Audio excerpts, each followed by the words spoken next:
I married a trans man just to keep my parents off my back. Now I've accidentally fallen in love with him. He moved into my room, started cuddling me, even joked about kissing me. Then one night, I finally kissed him for real. I'm a gay man, and I come from a wealthy and traditional Asian family who are kinda homophobic. I have made it very clear to my family years ago that I would not marry a woman, but that I would not torment them by marrying a man. Hence, I would just stay single, and they would stay out of my business. That worked for about 4 years, with the exception of being called the F slur as a joke by my dad every time I saw him. Well, last year I went to visit, and they trapped me into a visit with this girl that was the single daughter of my dad's friend. We were both essentially left alone in a room, and we both did not want to be there. Anyway, the person was straight to the point and said, "Listen, I'm a trans man who has not yet gotten bottom surgery, and I do not want to marry you, and you do not want to be with me because I'm a man." I let him know I was actually gay. We became friends, and he found the whole thing hilarious, as did I. We exchanged numbers. My family was delighted I was being cured from my gayness. He was genuinely nice to talk to, so it was a good situation. As time went on, our families kept pushing for marriage between us. I don't know why, but we agreed, and very quickly got married just for the sole purpose of getting our families off our backs. This was in June last year. He moved to my country in August, and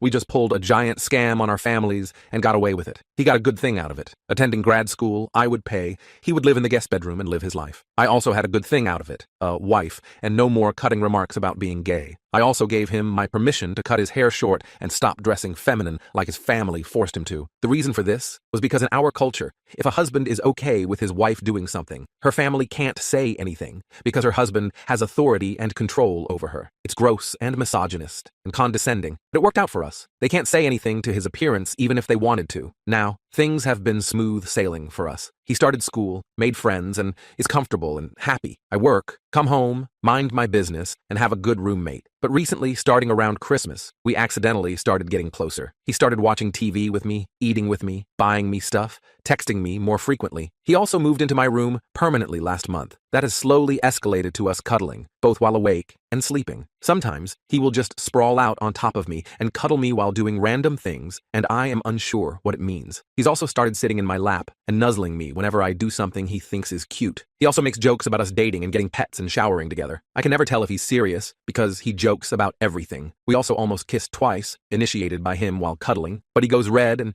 jumps ship at the last minute and starts making jokes about how he's never do that. He also gets flustered around me, and he keeps commenting on how big and tall and strong I am because he's tiny. I understand why he might not kiss me. I'm scary looking, I'm not very expressive or talkative, and just let him speak because I like hearing him speak. And so when he initiates something and I look at him like a brick wall, he must think, I don't want this or something. How do I fix that? Nowadays, you can cut the romantic tension in this house with a knife, since we're constantly together. I would say I definitely feel something for him. I want to take him on dates and kiss him and let him speak as much as he wants and watch all the TV in the world with him. I want him to be happy, and I want myself to be happy. How can I show him that I like him? Update. I ended up working up the courage to confess how I feel to my husband. I think it came as a shock to him because, to be honest, I'm not one to ever express emotions. I remember very stoically asking him to sit down because I had something serious to talk about. I made some tea for the two of us while he was sitting, and I told him to be silent while I was making it. I could see how nervous he was. Sweat was literally dripping from his forehead despite it being January, and us having the heating turned off. A few minutes I sat down and confessed everything to him. I started by telling him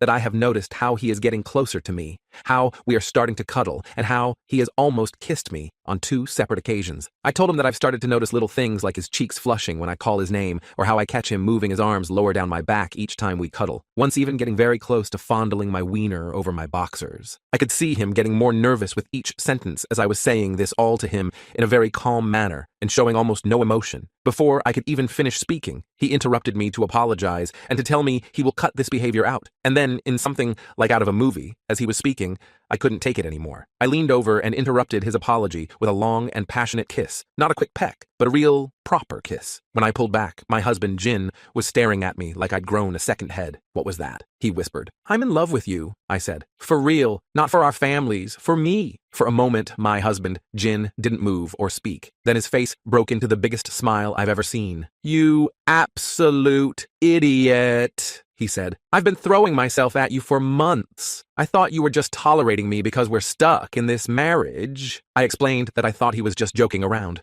He admitted that the jokes were his way of testing the waters, seeing how I'd react. When I didn't react at all, he assumed I wasn't interested. So all this time, I started. We've both been pining like idiots. Gin finished. That night, we had our first real date. We ordered takeout, opened a bottle of wine, and talked for hours. Really talked about everything we'd been holding back. Gin admitted he'd started falling for me after seeing how I stood up to his family about his appearance. I confessed I realized my feelings during Christmas when I saw how happy he was decorating our home. It's been a month now, and everything has changed while also staying exactly the same. We still live together, still share a bed, still watch TV together, but now, when Gin crawls into my lap, I can kiss him without wondering if I'm misreading signals. When he makes jokes about our future together, I know he means them. We're still technically in a marriage of convenience as far as our families know. We haven't told them the truth, neither about our original arrangement nor about our real relationship now. That's a conversation for another day. For now, we're enjoying this private happiness that belongs only to us, something real and genuine that grew unexpectedly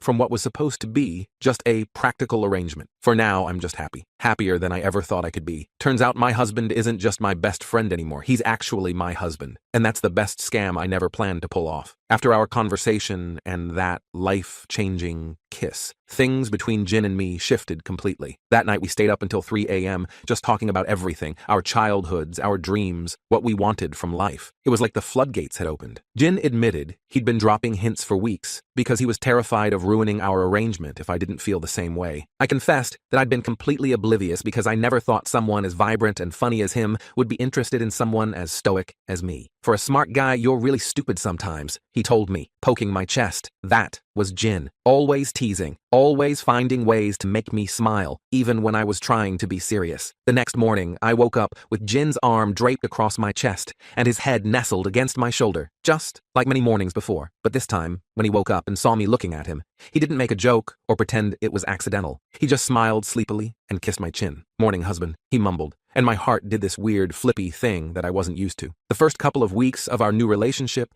were pretty much perfect. We fell into this comfortable routine where we'd wake up together, have breakfast, then go about our days. Gin would head to his classes, and I'd go to work. But now we'd text throughout the day, sending stupid memes or just checking in. When I'd get home, he'd usually be studying at the dining table, and he'd look up with this bright smile that made me feel like the most important person in the world. When February came around, I surprised Gin by leaving work early and setting up a proper romantic dinner. I'm not great at this stuff, but I wanted to make an effort. I ordered from his favorite restaurant, bought some candles, which I had to Google how to arrange, and even got him a small gift, a keychain with a little cartoon character from this show he loves. Nothing fancy, but I wanted it to be special for our first Valentine's Day. When Gin walked in and saw everything, he froze in the doorway. For a second, I thought I'd messed up, but then he dropped his backpack and launched himself at me, wrapping his arms around my neck. "You big softy," he said against my chest. And here, I thought I'd have to do all the romantic gestures in this relationship. That night, after dinner, we were cuddling on the couch when Gin got quiet, which is unusual for him since he normally talks non-stop. "Well, what's on your mind?" I asked, running my fingers through his hair. He hesitated, then said, "I want to start hormone therapy. I've been saving up and I think I'm ready." I was surprised not by the decision, but by the fact that he seemed nervous to tell me. "Okay, do you need help finding a doctor or with the costs?" He looked up at me, his expression a mix of relief and uncertainty. "You're really okay with it? I mean, it's going to change how I look, how I sound." "Gin, I married you knowing you're a man. I fell in love with you knowing you're a man.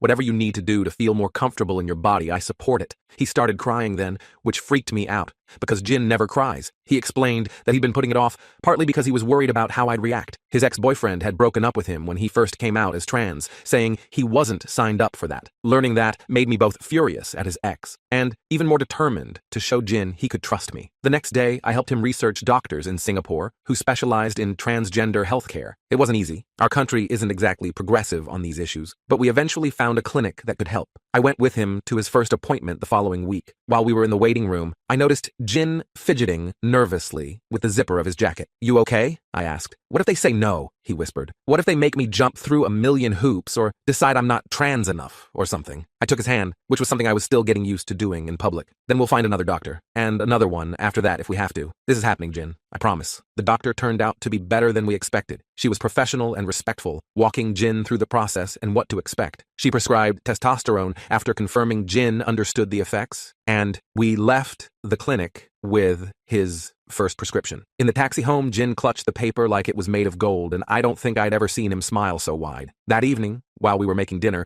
Jin suddenly asked, "What are we going to tell our families?" The question caught me off guard. I hadn't really thought about it. About us being actually together now? Or about your transition? Both, I guess. He chopped vegetables with more force than necessary. My parents are going to freak out when my voice starts dropping and I start growing facial hair. They already barely tolerate the short hair and boyish clothes. I considered this while stirring the sauce. We don't have to tell them anything right away. About us, I mean. That can be our thing for now. I paused. As for your transition, maybe we ease them into it. Start dropping hints that I like when you look more androgynous. Jin snorted.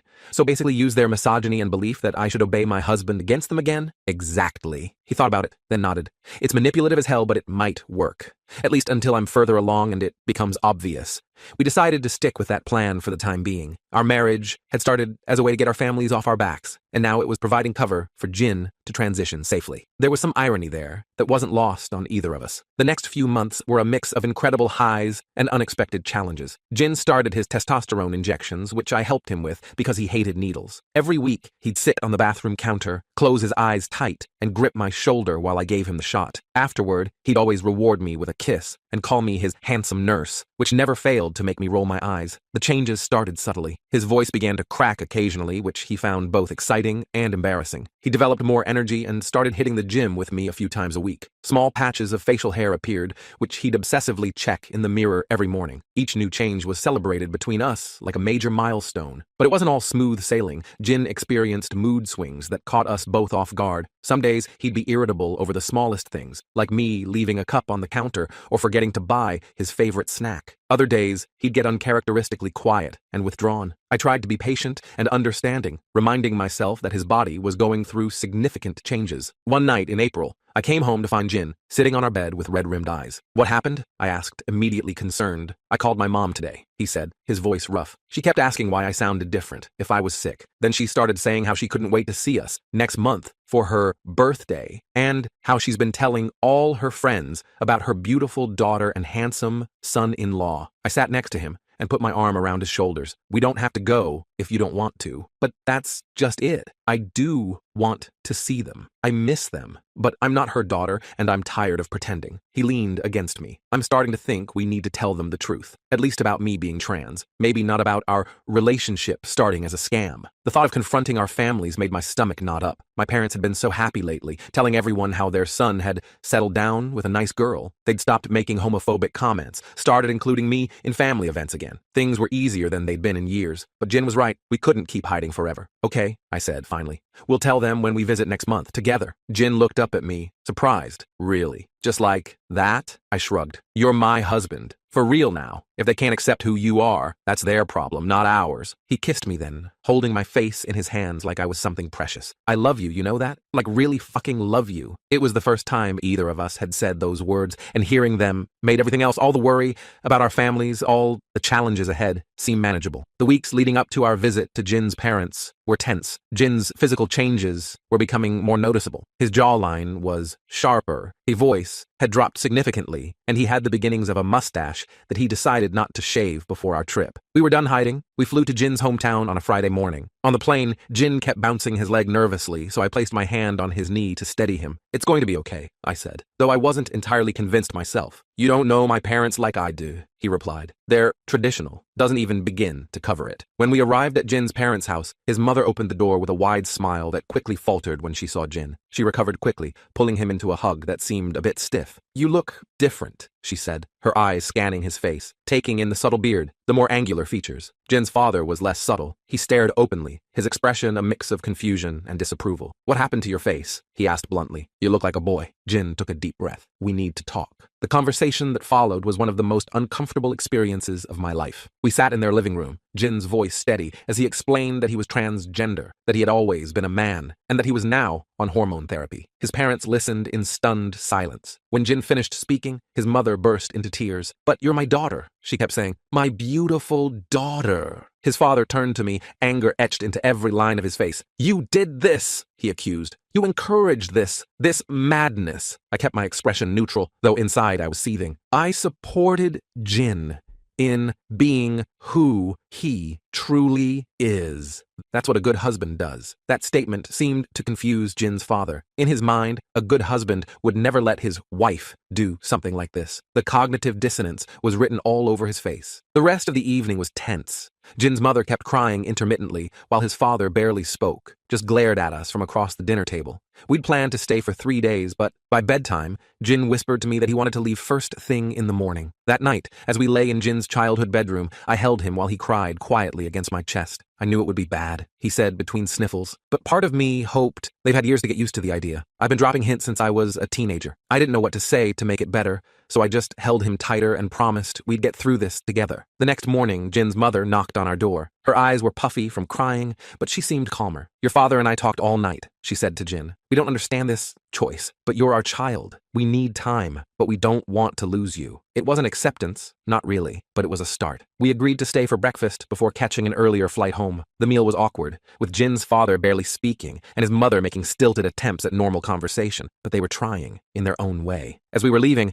Jin's mother hugged him goodbye. No matter what, I love you, she whispered, just loud enough for me to hear. In the taxi to the airport, Jin was quiet, processing everything that had happened. That went better than I expected, he finally said. And also worse. I squeezed his hand. They didn't disown you. That's something. Yeah, he looked out the window. Now, we just have to tell your family. The thought made my stomach drop. My family was a different beast entirely. Where Jin's parents were openly emotional, mine were coldly judgmental. Where his might eventually come around through love, mine might calculate the social cost and decide we weren't worth the potential embarrassment. We decided to visit my parents the following weekend. Rip the Band-Aid off all at once, Jin said. But when I called to arrange the visit, my mother had other ideas. Oh, we're coming to you, she said cheerfully. Your father has business in Singapore next week, and we thought we'd stay with you and Jin for a few days. Won't that be nice? It's been months since we've seen you both. I tried to dissuade her, suggesting a hotel might be more comfortable, but she wouldn't hear of it. Nonsense. We want to see how our children are living.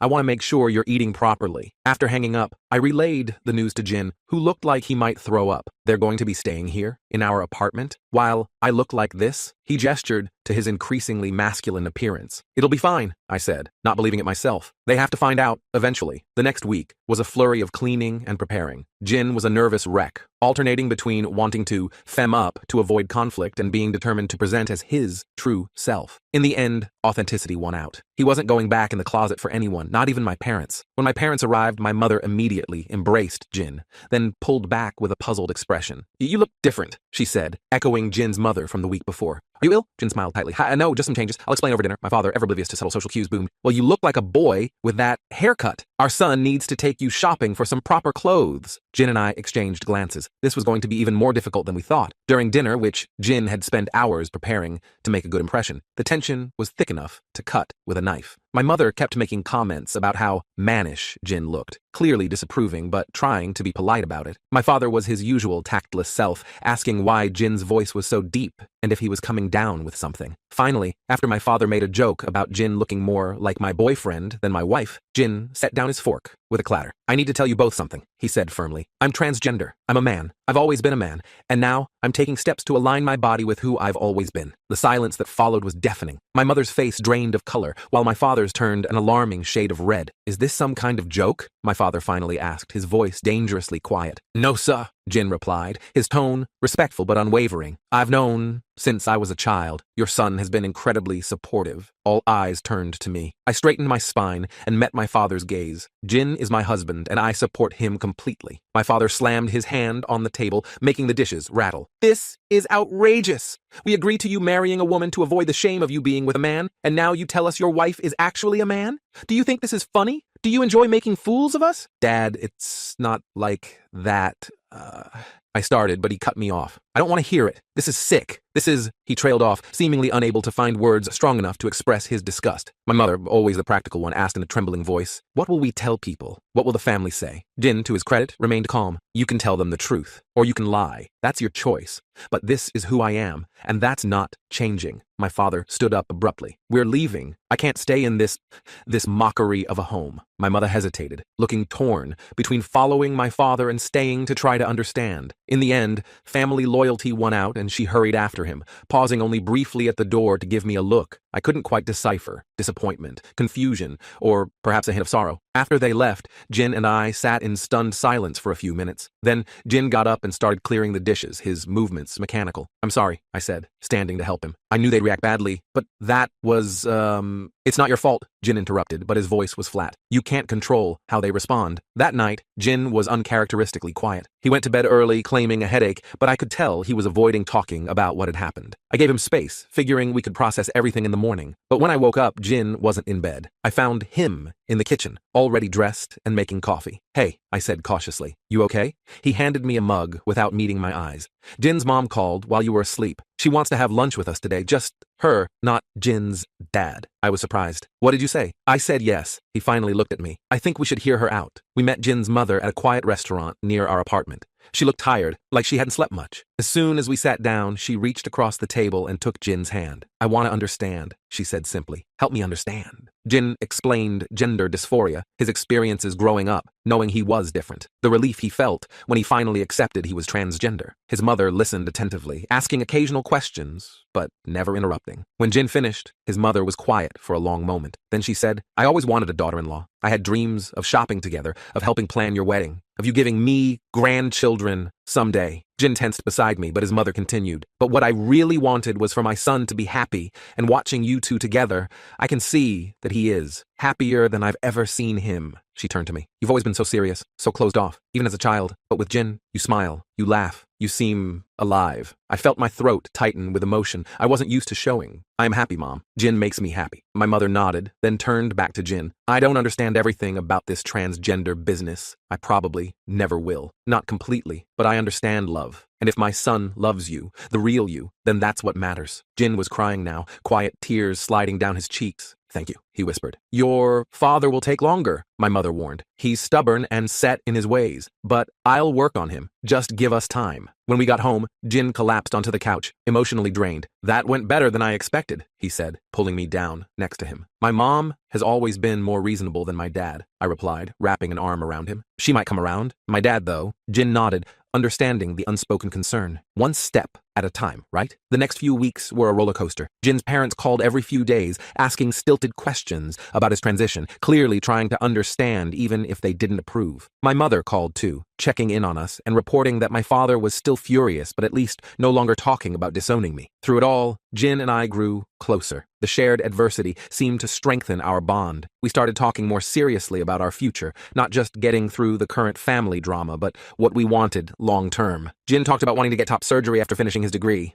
I admitted I'd been thinking about looking for a job in a more progressive country, somewhere we could live openly without as much judgment. But then, just as things seemed to be settling into a new normal, Jin's mother called with news that sent our lives into chaos again. "Your uncle saw your Facebook page," she said, her voice tight with anxiety. "He's telling everyone in the family that you're not really a woman. Your father is beside himself. People are asking questions. What do we tell them?" Jin was silent for a moment, then said firmly, "Tell them the truth, Mom. And tell them your son is happily married and living his authentic life." The call ended tensely, and Jin threw his phone onto the couch in frustration. "They're never going to accept me, are they?" he said, more to himself than to me. I didn't know how to answer that. I wanted to reassure him, but I also didn't want to give false hope. So instead, I just held him, letting him vent his frustration and disappointment. The following weekend, we were grocery shopping when Jin's phone rang again. It was his father. Jin answered hesitantly, putting the call on speaker so I could hear. "Your mother and I have been talking," his father said, his voice gruff. "We've decided we want to come visit, to see for ourselves how you're living."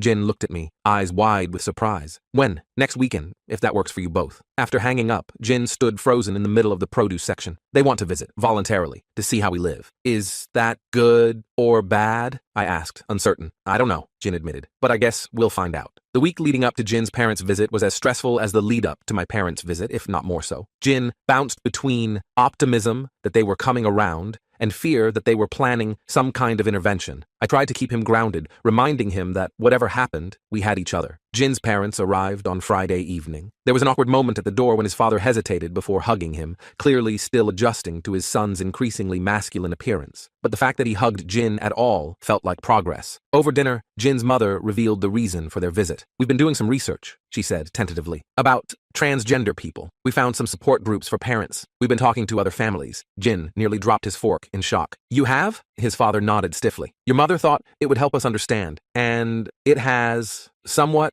He cleared his throat. We met a couple whose son, who was born their daughter, has been living as a man for 15 years. He's married, has a good job, he's happy. He looked at Jin directly. Is that what you want? To be happy? Yes, Jin said simply. That's all I've ever wanted. His father nodded again. Then we will try to support you. It won't be easy for us. We have a lot to unlearn, but you're our son, and we don't want to lose you. Jin started crying then, and his mother came around the table to hug him. It wasn't perfect acceptance. There was still awkwardness in how they addressed him, still discomfort in their expressions when they looked at his changing appearance. But it was a beginning. That night, after his parents had gone to their hotel, Jin sat on our bed, looking stunned. Did that really happen? He asked. Did my dad actually call me his son? I sat next to him, taking his hand. He did. They're trying, Jin. They love you. Jin leaned against me. If only your dad could make the same effort. I sighed, thinking of my father's continued silence. My mother had been calling regularly, but my father refused to speak to me. He'll come around or he won't. Either way, we'll be okay. The next day, we took Jin's parents on a tour of our neighborhood, showing them our favorite spots. It was strange but nice, this tentative new family dynamic. Jin's father still stumbled over pronouns occasionally, quickly correcting himself with a gruff apology. His mother had brought old photo albums, which initially made Jin tense, but she surprised us by saying she wanted to create new ones to document your journey, she explained. We were having lunch at a local restaurant when my phone rang. It was my mother. I stepped outside to take the call. Your father wants to talk to you, she said without preamble. He's ready to listen. I was stunned. What brought this on? I showed him some articles, made him talk to Pastor Qley. You remember him? His son came out as gay last year. I've been working on him. She paused. He's still not happy about the situation, but he misses you, and he knows you well enough to know you wouldn't make this choice lightly. I returned to the table in a daze, telling Jin and his parents about the call. That's wonderful, Jin's mother exclaimed. Maybe our families can meet again, start fresh with the truth this time. It was an optimistic suggestion, maybe too optimistic, given how explosive our last family gathering had been. But Jin squeezed my hand under the table, a silent communication that he was willing to try if I was. The rest of the weekend with Jin's parents went surprisingly well. By the time they left on Sunday, there was a new ease between us all. Not complete understanding, perhaps, but a willingness to try. The following weekend, we visited my parents. It was tense at first. My father was clearly uncomfortable, his greetings stiff and formal. But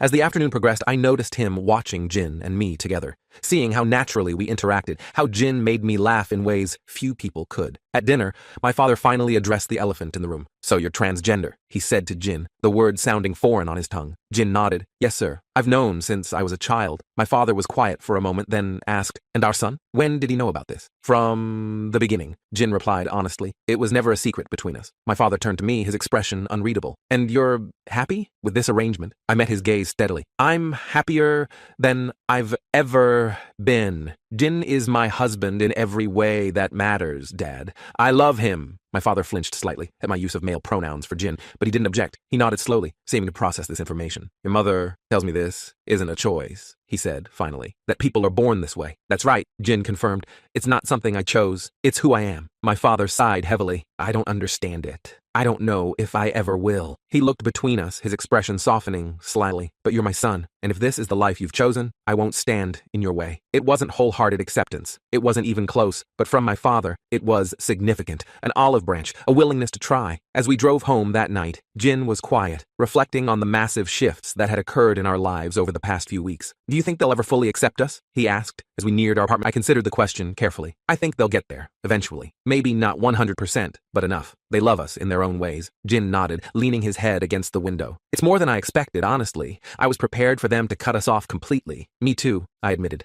But people can surprise you, sometimes in good ways. As we entered our apartment, Jin suddenly turned to me with a serious expression. Thank you, he said quietly. For what? For standing by me through all of this. For not making me face it alone. He wrapped his arms around my waist. For being the best fake husband who turned into the best real husband. I held him close, realizing how lucky I was that our fake marriage had turned into something so genuine and precious. What had started as a convenient arrangement to appease our families had become the most real thing in my life. So what now? I asked, my chin resting on top of his head. Jin looked up at me with a smile. Now we just live our lives, together, for real, this time. And that's exactly what we did. The road ahead wouldn't be perfect. There would be more awkward family gatherings, more explanations to confused relatives, more adjustments as Jin continued his transition. But we'd face it all together, no longer pretending, no longer hiding. What began as a scam had become something neither of us had expected to find. A real marriage, a real partnership, and a love that was strong enough to weather whatever came our way. That night, after Jin and I agreed agreed to face our future together, I had this moment where everything just felt right, like all the pieces had fallen into place. I'm not usually sentimental, but lying there with Jin sleeping against my chest, I realized how lucky I was that our fake marriage had turned into something real. The next few months flew by. Jin continued his hormone therapy,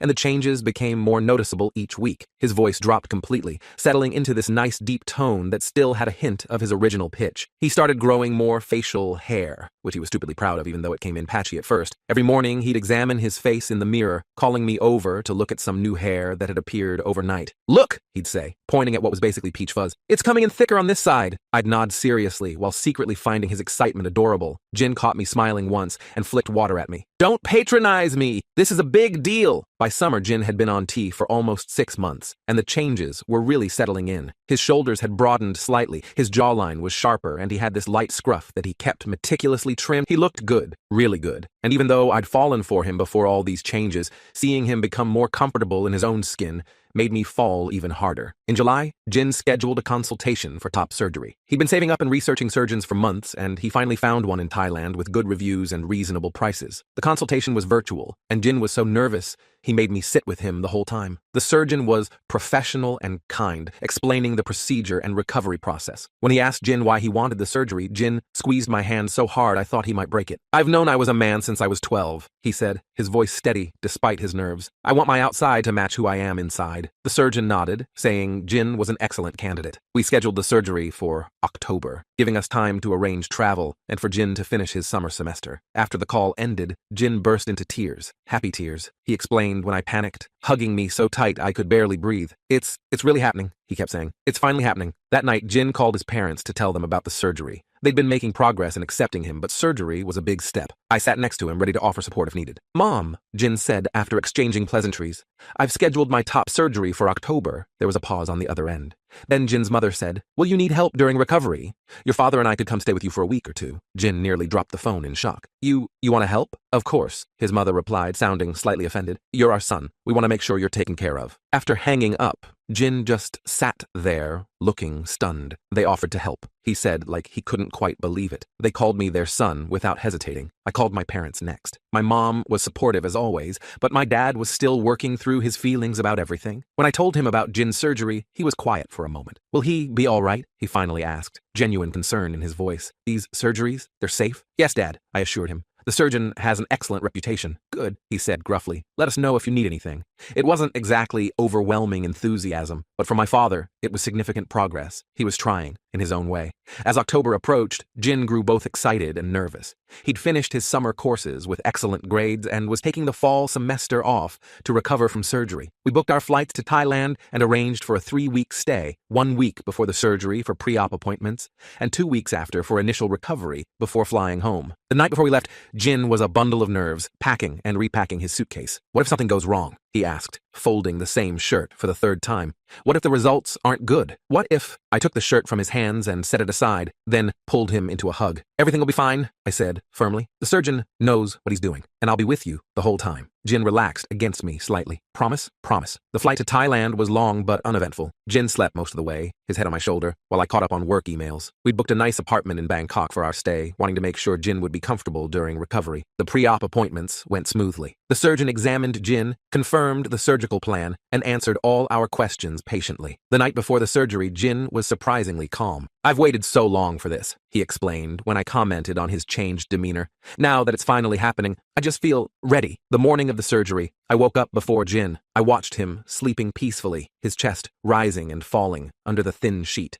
Soon, that chest would be transformed, flatter, more masculine, more aligned with who he truly was. I felt a surge of pride for his courage, for his determination to live authentically despite all the obstacles. When Jin woke up, he caught me watching him and smiled sleepily. "Creep," he teased, reaching out to touch my face. "What are you thinking about so seriously this early?" "Just that I love you," I said, simply. Jin's smile widened. "Good timing. I love you too." At the hospital, things moved quickly. Jin changed into a gown, the surgical site was marked, and final questions were answered. When it was time for him to go into the operating room, he kissed me quickly. "See you on the other side," he said with a nervous smile. "I'll be right here," I promised. The surgery took about 3 hours. I spent the time pacing the waiting room, checking emails without really reading them, and drinking terrible coffee. When the surgeon finally came out to tell me everything had gone perfectly, I nearly collapsed with relief. They kept Jin overnight for observation. He was groggy from the anesthesia and pain medication, drifting in and out of sleep. I stayed by his bed, holding his hand whenever he was awake enough to recognize me. "Did they do it?" he asked at one point, his words slurred. "Yes," I assured him. "Everything went great." He smiled dopily before falling back asleep. The next day, we were able to return to our apartment. Jin was in pain, but managing it well with medication. He couldn't see the results yet because of the compression vest and bandages, but the surgeon had shown us photos taken during the procedure, and the results looked promising. Recovery was harder than either of us expected. Jin was uncomfortable and frustrated by his limited mobility. He couldn't raise his arms above his shoulders, couldn't shower properly, and needed help with the most basic tasks. I did my best to keep him comfortable, changing his bandages, helping him eat, and making sure he took his medication on schedule. "I'm sorry you have to do all this," Jin said on the third day, watching me change his dressings. "Don't be ridiculous," I replied. "This is what husbands do." He smiled at that, reaching for my hand. "You're really good at it. Being a husband, I mean." A week after surgery, Jin had his first post-op appointment. The surgeon removed the bandages, and Jin got to see his chest for the first time. I watched his face as the bandages came away, saw his eyes widen and fill with tears. "It's perfect," he whispered, staring at his reflection. There were scars, of course, and some swelling, but the shape was exactly what he'd hoped for, flat, masculine, with the nipples properly positioned. The surgeon seemed pleased with the results and the healing progress. He gave us updated care instructions and scheduled another checkup before we were due to fly home. That evening, back at the apartment, Jin kept sneaking glances at himself in the mirror. "I can't believe it's really me," he said, touching his chest gently. "I've dreamed about this for so long." The next few days were easier as Jin's pain decreased and his mobility improved. By the time of our final appointment, he was moving more freely and had stopped needing pain medication except at night. The surgeon gave us clearance to fly home, along with detailed instructions for continued care. On our last night in Thailand, we went out for a proper dinner, our first real outing since the surgery. Jin wore a button-up shirt, unbuttoned just enough to show the top of his chest. He kept touching it unconsciously throughout the meal, like he still couldn't quite believe it was real. "Happy?" I asked, watching him. "You have no idea," he replied, his smile bright enough to light up the room. When we got back to Singapore, Jin's parents were waiting at the airport, having flown in to help with his recovery as promised. They'd prepared our apartment, stocking the fridge and arranging the bedroom with extra pillows to keep Jin comfortable. The reunion was emotional. Jin's mother hugged him carefully, mindful of his surgery site, then stepped back to look at him properly. "You look so handsome," she said, her voice wavering slightly. "So much like your uncle when he was young." Jin's father was more reserved, but clasped Jin's shoulder gently. "Welcome home, son." My parents visited a few days later. My mother brought food and fussed over Jin's comfort. My father was awkward but trying, asking Jin how he was feeling and if the surgeon had done good work. Progress, slow but steady. As Jin recovered, we settled back into our routine, but with subtle differences. Jin carried himself differently now, more confidently, more comfortably in his own skin. He started working out again once he got clearance from his doctor, focusing on building his upper body. He took silly shirtless selfies in the bathroom mirror, so proud of his healing chest that I couldn't even tease him about it. In December, just before Christmas, Jin finished his first semester of his second year of graduate school with straight A's. We celebrated with a small dinner party, inviting both our families. It was the first time they'd all been together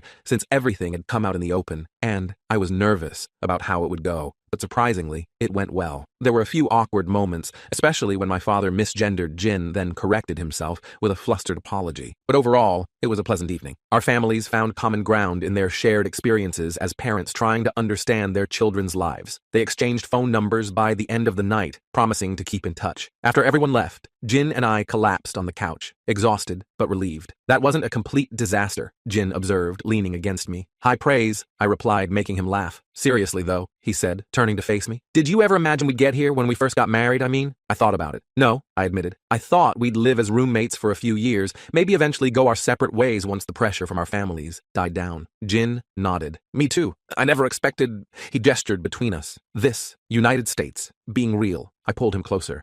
"I'm glad we were wrong." On New Year's Eve, we hosted another gathering, this time with friends rather than family. Jin's classmates from grad school, a few of my colleagues who'd become friends, people who knew and accepted us as we were. We filled our apartment with laughter and music. And as midnight approached, I found myself watching Jin from across the room. He was telling a story to a small group, gesturing animatedly. His face lit up with laughter. He looked so happy, so completely himself. The contrast with the nervous hiding person I'd first met was striking.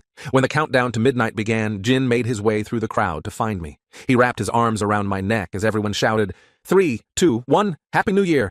As cheers erupted around us, Jin kissed me, long and sweet. Happy anniversary, he whispered against my lips. I looked at him, confused. Our wedding was in June, he smiled. Not that anniversary. It's been exactly 1 year since you kissed me and told me you were in love with me. For real? I was stunned that he remembered the exact date. You're such a sap, I said, but I was smiling too. You love it, he replied confidently. I do, I admitted. I love you. The next morning, after our guests had gone and we were lazing in bed, Jin propped himself up on one elbow to look at me. I've been thinking, he said, suddenly serious, about our wedding. My stomach dropped. What about it? It wasn't real, he said simply. It was a scam to fool our families. I nodded, unsure where he was going with this. I think we should do it again, he continued. For real this time, a proper wedding with people who know and accept us, where we actually mean the vows we say. I stared at him, processing this suggestion. You want to renew our vows? I want to marry you properly, he corrected. As myself, as the man I've always been. I thought about it for a moment, then nodded. Okay, let's do it. Jin's face broke into a wide smile. Really? Just like that? I shrugged. Why not? We're already legally married. This would be for us, not for the paperwork. Jin lunged forward to hug me, nearly knocking me off the bed in his enthusiasm. I'm going to plan the best fake real wedding ever, he declared. And that's exactly what he did. Over the next 6 months, Jin threw himself into wedding planning with characteristic energy. We decided on a small ceremony in June, exactly 2 years after our original wedding. The guest list would be limited to close friends and supportive family members. Jin's parents embraced the idea wholeheartedly, seeming to view it as a chance to make up for missing out on their son's authentic identity the first time around. My parents were more reserved,